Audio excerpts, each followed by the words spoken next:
Mastery podcast live stream. Shown here with India. How you doing, India? I'm doing well. How are you, Sean? I'm doing well. So, today we're going to be going over our core values, and I know that you have 6 core values. I Right. have 5 core values, and the reason core values are so important in a business, the main reason is just so you know where you stand and where you can like have boundaries and where you can say, well, that doesn't align with what I'm doing. Hmm. And another really good reason is when you hire someone, if they don't have the same core values as you, even though they're nice people and they're great to be around, Right. and they might even just be a real good person all around, if Mhm. your core values don't align, you're going to find out down the line that you're not really aligned Yeah, I in have a story business. about that. Yeah, I'd love to hear it. So how's that story go? So, when I was starting to look for publishers for my book called Surviving the Unwanted Divorce, I had someone approach me, and he is very good at marketing. I mean, he's pretty well known. And he said he would publish it and market it and all that. And it sounded great. But I started looking into I was like, you know what? I can't because our core values are so misaligned that I knew that if I did it, I would regret it. Even though I knew I probably would be launched a lot faster. My book would get eyes on it easier because he had a formula. But I just couldn't do it because our core values were so different. Yeah. So I chose not to do it. I self-published, and it actually ended up being okay. It was a lot slower process, but I'm so glad I made that decision. So what I mean, I just want to dig deeper so that the audience knows what exactly was out of alignment. Well, I guess I knew too much about his lifestyle, and I knew that it did not align with mine, and it just made me cringe, and so I didn't want anything to do with him, even though business and personal are separate. You know, it's the heart. The heart dictates how people are. And so I knew in his core that we were not a match. Right. And even though it was not even business related. So, Right. if I look at my core values, it's trust, integrity, God, honesty, accountability, respect. And the integrity and the trust weren't there, and God wasn't there. That was probably the main thing. Yeah. I'm pretty um, I'm strong in my faith, and so that was probably the biggest reason. There was a lot of mockery around that, and I didn't like it. Yeah, and that's one of the things I got coached by this guy named Jay Abraham. He actually lives in Palos Verdes, where I was raised. Even though I claim Hermosa Beach, where I was born and raised, Palos Verdes is where my dad moved to, but I don't really claim that because that's where the schmuck beach schmucks are. Anyhow, he coached me on something, and the issue that I had is I had a lot of videos out there on YouTube of me just being silly, and I had to remove them all. And I wish I have the video somewhere, but he told me certain things of there's a way to realign yourself to where if you have this, because I'm a little irreverent, Hmm. and there's a way to realign yourself to where you're more in line with your core values. So mine are basically, I got them right here. Keep it in the vault, which means people tell me their darkest secrets and I keep them in the vault. I don't tell anybody, and I've always been like that. Patience, practice patience, tolerance, and kindness. The reason I have that as a core value is it's very hard for me to be patient, tolerant, and kind. So I need to practice it. And that's like the root word in that core value. I also have inspire and innovate. So whatever I'm doing, whatever I'm saying, I need to inspire people to take action on whatever they want to do with the words that I'm using. I also have experienced the fun. My whole thing is that's really a lot of my videos that were out there. It was just me having fun, Hmm. but it could have been deemed a little offensive. I don't think they were really offensive. I have one out there of me singing a song and acting kind of goofy. It's still out there on the internet on YouTube. Yeah. Um, but it's really fun. And then do what you say you're going to do. Hmm. So we're going to dig into all of these, and this might take a little bit longer than we expected because we're already at 5 minutes. But tell me a little bit about your first core value, how it came about, and how you apply it to your life and your business. Yeah, so trust. With total trust, nothing is impossible. Without trust, there is nothing. So that goes between me and a client, goes between me and my colleagues like you. So trust is everything. If I can't trust the person I'm working with, what kind of relationship do we have? And I feel the same thing. I want my clients to completely trust me, and I know that what they tell me remains right here. It goes nowhere else. And that's super important as a coach, especially a divorce coach who I'm hearing really dark things. And I am a vault like you are. It does not leave this room. So the Right. trust is huge. Integrity. What I have under integrity is this is who we are and how we represent ourselves. Sorry, I don't have my glasses. This is our manners. This is our manners, the decisions we make, and what we stand for and believe in. Do what you say and say what you do. And Right. so when I say something that I'm going to do it, I do it. That is like one thing. My word is words are valuable. Words are creating, and I feel like if you when you speak something, it creates. And if you are always letting yourself down by not following through, it does something to your self-esteem. So for me, when I say I'm going to do it, I'm going to do it. Yeah, the way I bring that up, and we might want to go back and forth on these. I have do what you say, do what you say you're going to do. And so the way I explained that was in the beginning, there was the word was God, and the word was good, right? Mm-hmm. And then God said, let there be light. He didn't go, just kidding. There's not going to be any light. You guys have Right. to walk around the darkness. So another way that I explained this, and I was in another program for many, many years. I was the what was called the production supervisor for 5 years in my early 20s for this program.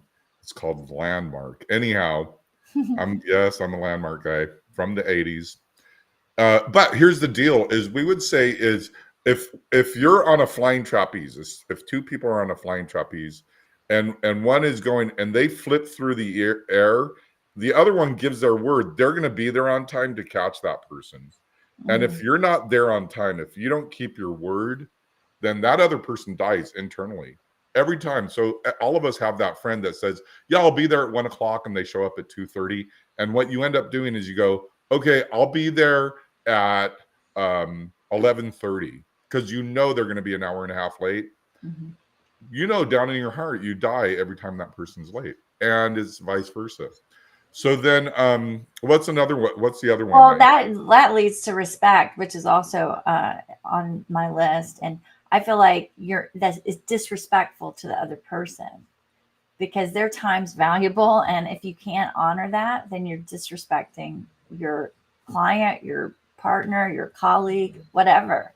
So respect. If you say you're going to do something, do it out of respect for yourself, but also for the other person.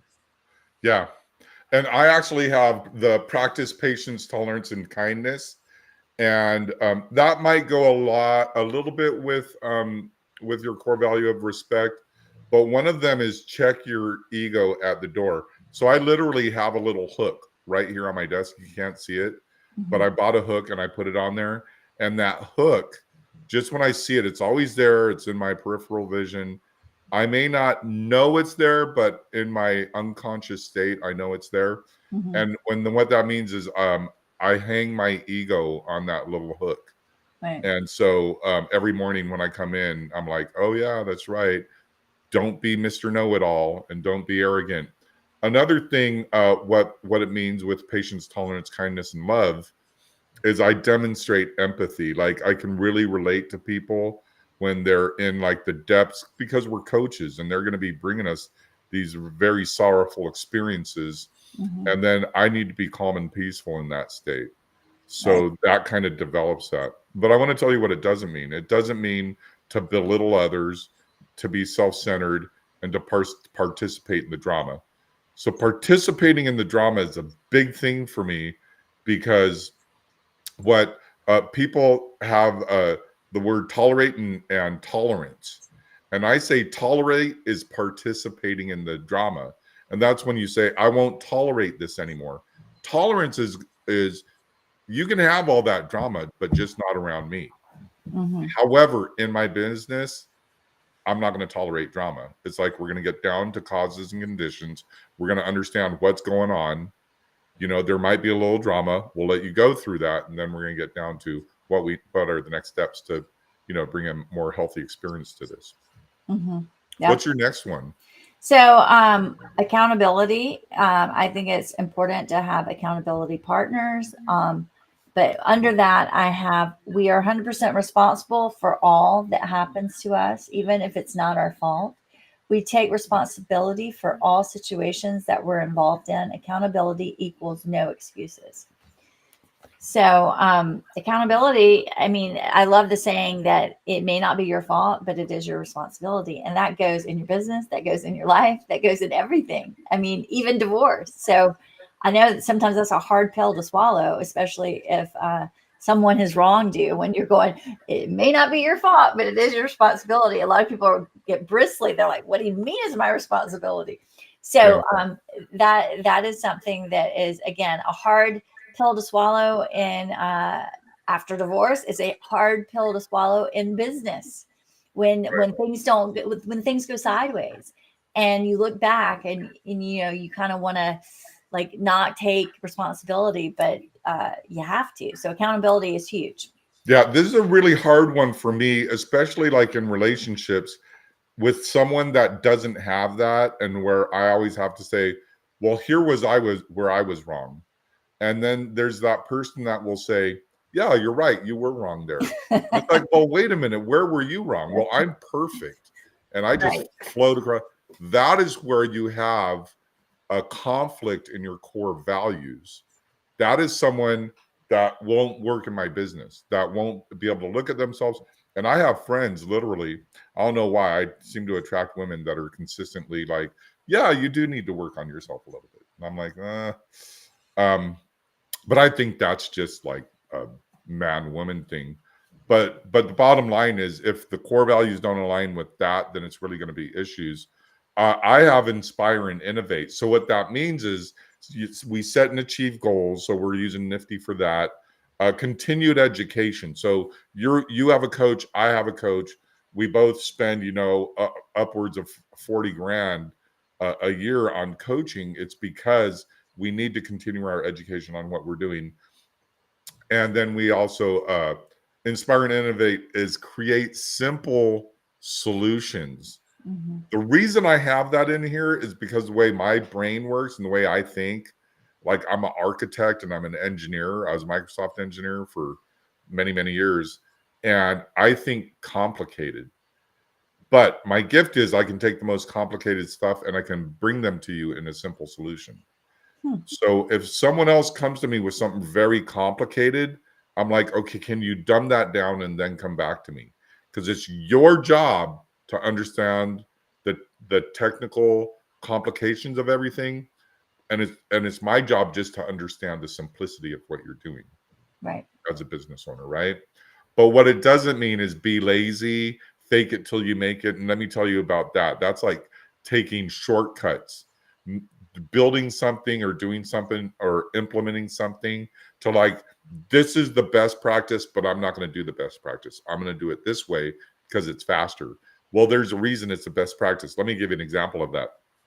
As a Microsoft engineer, many years ago, this is back in the 90s, shows you how far I go back. Anyhow, there was this thing that if you did it, and it was to take the documents off the desktop of Windows 95. Anyhow, it doesn't matter.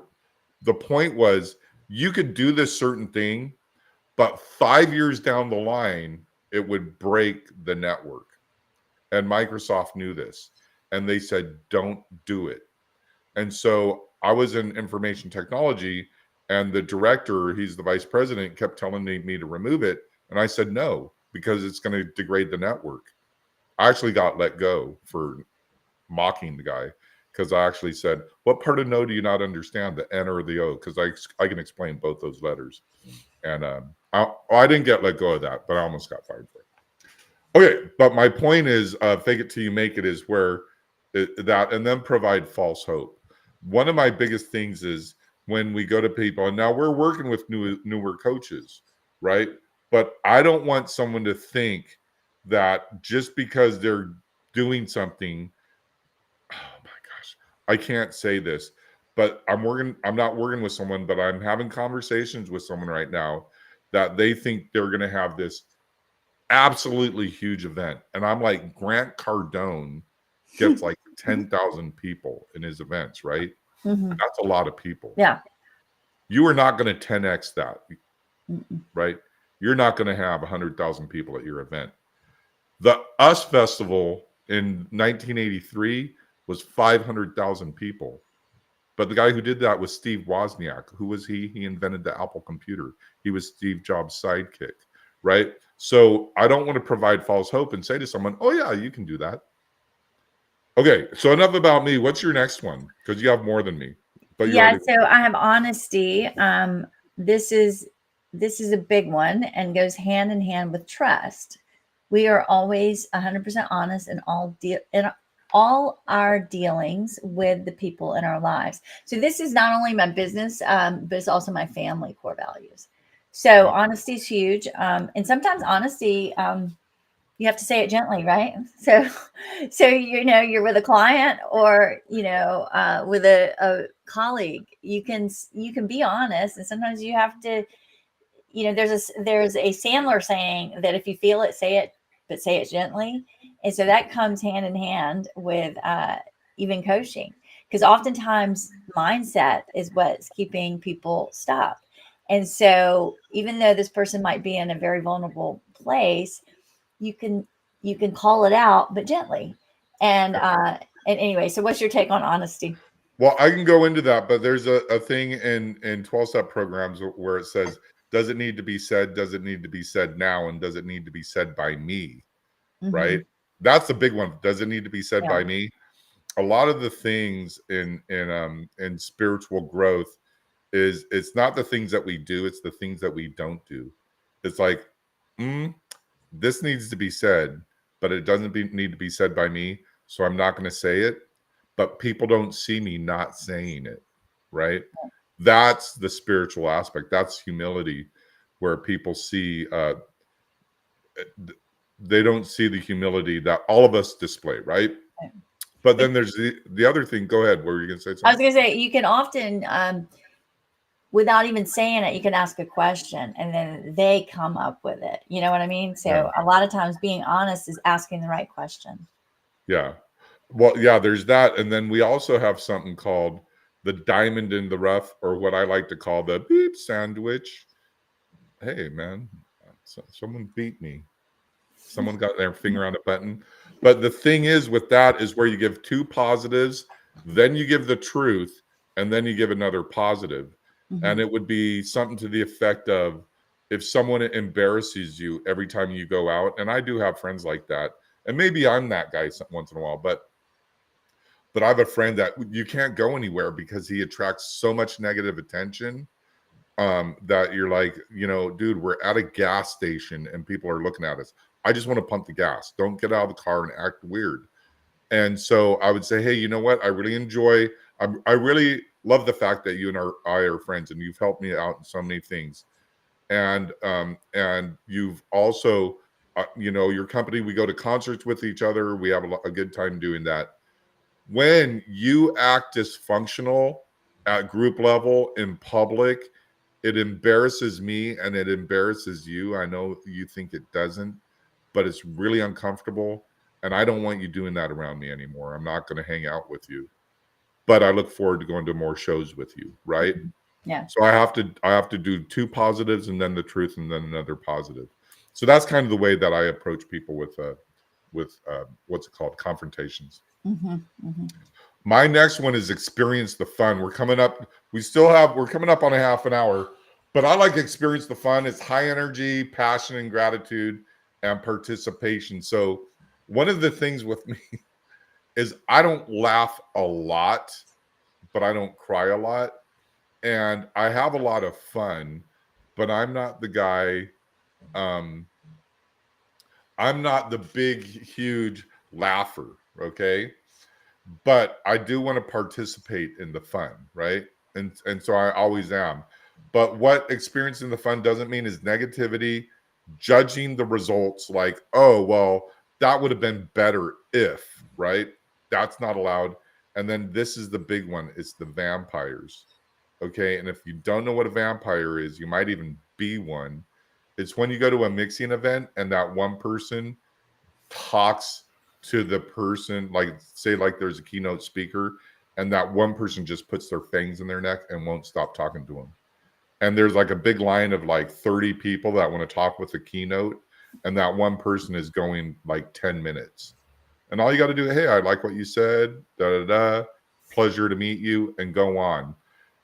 One of the things I do with the vampires, if I see someone have a vampire in their neck at a mixing event, I'll go up and I'll wait for that one little time and space where I can interrupt. I'll go, hey, I'm sorry, I don't mean to interrupt. And then I'll ask the keynote speaker a question. No, I'll ask the vampire a question, and they'll look at me and they'll answer it. Then I'll ask the keynote question and go, hey, these people wanted to talk to you, and then I'll walk away. And that's none of my business, but I just can't stand vampires. Maybe that's something I need to work on. Yeah, so I love the fun part. I mean, I love to laugh. I like to make people laugh. I want my business to be fun, and I have a lot of fun in business. So I think business should be fun. Yeah. Yeah. I only have one more, but we already went over that. It's do what you say you're going to do, live with integrity, keep your word, follow through to completion. But what it doesn't mean is give up, do things half-assed, and take shortcuts, which I already went on. But the one thing is give up, especially if you're a coach. You know, people need to be coached. They're waiting for you to coach them. They're actually holding their credit cards right now, right? I'm not going to hold this up we don't want to put the number up on the internet, right? But there's people waiting right now with their credit cards, waiting to pay you to coach them. So don't give up. Always, always put your best foot forward. If you fail, take 2 steps back and 3 steps forward. Okay. So how do you look at that, people that give up, or how do you inspire them to not give up? Yeah, so I think failure is part of the process of life, of business. I even have a saying like fail fast or fail forward, because you get that much closer to success. I do things all the time. I start things that you know, I have my hands in a lot of things, and sometimes they don't work out, and that's okay. But it's one less thing that I know I don't need to put my energy toward. So failure is part of the process. It's again just one step closer to success. So I don't see it as a failure. I mean, failure is a good thing. It's not a terrible thing in business. You know, you almost want to embrace it. Right.